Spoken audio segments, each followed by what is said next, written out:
ಶೃಂಗೇರಿ ವಿಧಾನಸಭಾ ಕ್ಷೇತ್ರದ ಅಂಚೆ ಮತಗಳ ಮರು ಎಣಿಕೆ ಪ್ರಕರಣ ಇದೀಗ ಹೊಸ ತಿರುವು ಪಡೆದುಕೊಂಡಿದೆ. 2023 ಚುನಾವಣೆಯಲ್ಲಿ ಬಿಜೆಪಿ ಅಭ್ಯರ್ಥಿ ಪರ ಕೆಲಸ ಮಾಡಿದ್ದ ಚುನಾವಣಾ ಏಜೆಂಟ್ಗಳೇ ಈಗ ಮರು ಎಣಿಕೆ ಪ್ರಕ್ರಿಯೆ ಬಗ್ಗೆ ಅನುಮಾನ ವ್ಯಕ್ತಪಡಿಸಿದ್ದು ರಾಜಕೀಯ ವಲಯದಲ್ಲಿ ಭಾರಿ ಚರ್ಚೆ ಕಾರಣ ಆಗಿದೆ.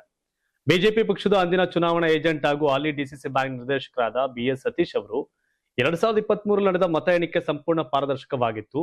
ನಾವು ದಾಖಲಿಸಿಕೊಂಡ ಅಂಕಿಅಂಶಗಳು ಮತ್ತು ಅಧಿಕಾರಿಗಳು ಘೋಷಿಸಿದ ಫಲಿತಾಂಶ ಒಂದೇ ಆಗಿತ್ತು ಅಂತ ಸ್ಪಷ್ಟಪಡಿಸಿದ್ದಾರೆ. ನೀವು ಸಣ್ಣ ಆಗ್ಬೇಕಲ್ವಾ? ಅದು ಒಂದು ಉತ್ತಮ ಆಹಾರದಿಂದ ಸಣ್ಣ ಆಗ್ಬೇಕಲ್ವಾ? ಪ್ರತಿದಿನ ನಮ್ಮ ಜೀನಿ ಸ್ಲಿಮ್ ನ ಯೂಸ್ ಮಾಡಿ ಯಾವುದೇ ಸೈಡ್ ಎಫೆಕ್ಟ್ ಇಲ್ದಂಗೆ ನೀವು ಸಣ್ಣ ಆಗ್ತೀರಾ.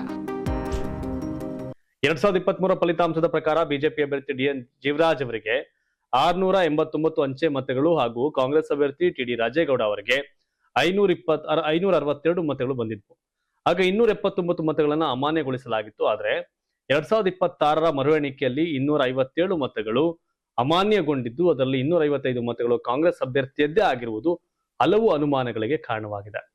ಅಂದು ಮಾನ್ಯವಾಗಿದ್ದ ಮತಗಳು ಈಗ ಹೇಗೆ ಅಮಾನ್ಯವಾದವು ಎಂಬ ಪ್ರಶ್ನೆಯನ್ನ ಬಿಜೆಪಿ ಏಜೆಂಟ್ಗಳೇ ಎತ್ತಿದ್ದಾರೆ. ಜೊತೆಗೆ ಮರು ಎಣಿಕೆಯಲ್ಲಿ ತಾವು ಯಾರೊಂದಿಗೂ ಕೈ ಜೋಡಿಸಿಲ್ಲ ಅಂತ ಅವರು ಸ್ಪಷ್ಟಪಡಿಸಿರುವ ಅವರು ತಮ್ಮ ವಿರುದ್ಧ ನಡೆಯುತ್ತಿರುವ ಅಪಪ್ರಚಾರದ ಬಗ್ಗೆ ಬೇಸರ ವ್ಯಕ್ತಪಡಿಸಿದ್ದಾರೆ.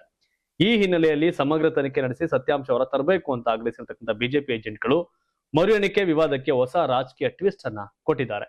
ಈ ನಡುವೆ ಸುಪ್ರೀಂ ಕೋರ್ಟ್ ಜೀವರಾಜ್ ಅವರ ಶಾಸಕತ್ವಕ್ಕೆ ತಡೆ ಕೊಟ್ಟು ಮತ್ತೆ ರಾಜೇಗೌಡರನ್ನ ಶಾಸಕರಾಗಿ ಮುಂದುವರಿಯುವಂತೆ ಮೇ 21ರವರೆಗೆ ಆದೇಶ ಕೊಟ್ಟಿರೋದು ಮತ್ತಷ್ಟು ರಾಜಕೀಯವನ್ನ ರಂಗೇರಿಸಿದೆ.